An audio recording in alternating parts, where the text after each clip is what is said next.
Welcome to new TV Telugu.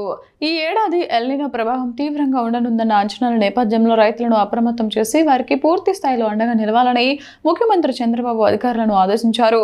ప్రత్యామ్నాయ పంటల సాగుపై రైతులకు అవగాహన కల్పించేందుకు విస్తృత స్థాయిలో ప్రచార కార్యక్రమాలు చేపట్టాలని సూచించారు. సచివాలయంలోని ఆర్జీఎస్ కేంద్రం నుంచి ఆయన వివిధ శాఖల పనితీరుపై సమీక్ష నిర్వహించారు. ఈ సమావేశంలో సీఎం మాట్లాడుతూ ఎల్నినో వల్ల ఎదురయ్యే పరిణామాలను రైతులకు స్పష్టంగా వివరించాలి.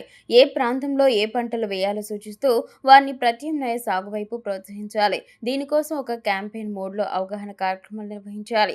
పంటల బీమా యాక్షన్ ప్లాన్ సమర్థవంతంగా అమలు చేయాలి అని అధికారులకు దిశానిర్దేశం చేశారు.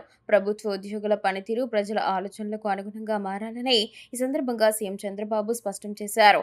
మారుమూల ప్రాంతాల్లో ప్రభుత్వ సేవలు అందడంలో కొంత అంతరం కనిపిస్తుందని అన్నారు.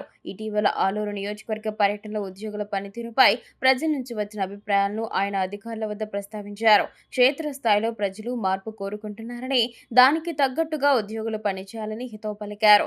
రంపచోడవరం విద్యార్థిని శివాని ఆత్మహత్య ఘటనపై సీఎం తీవ్ర ఆవేదన వ్యక్తం చేశారు. చదువులో టాపర్గా ఉన్న విద్యార్థిని చనిపోవడం బాధాకరమని అన్నారు. ఈ నేపథ్యంలో విద్యార్థుల మానసిక ఆరోగ్యంపై ప్రత్యేక దృష్టి సారించాలని ఆదేశించారు.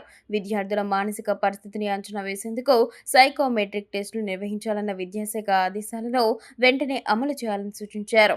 ఇందుకోసం నిపుణుల సేవలు తీసుకోవడంతో పాటు ఉపాధ్యాయులకు కూడా అవసరమైన శిక్షణ ఇవ్వాలని ముఖ్యమంత్రి ఆదేశించారు. ఈ సమీక్ష సమావేశంలో రాష్ట్ర మంత్రి కొలుసు పార్థసారథి, ప్రభుత్వ ప్రధాన కార్యదర్శి సాయి ప్రసాద్, డీజీపీ హరీష్ కుమార్ గుప్తా సహా పలువురు ఉన్నతాధికారులు పాల్గొన్నారు.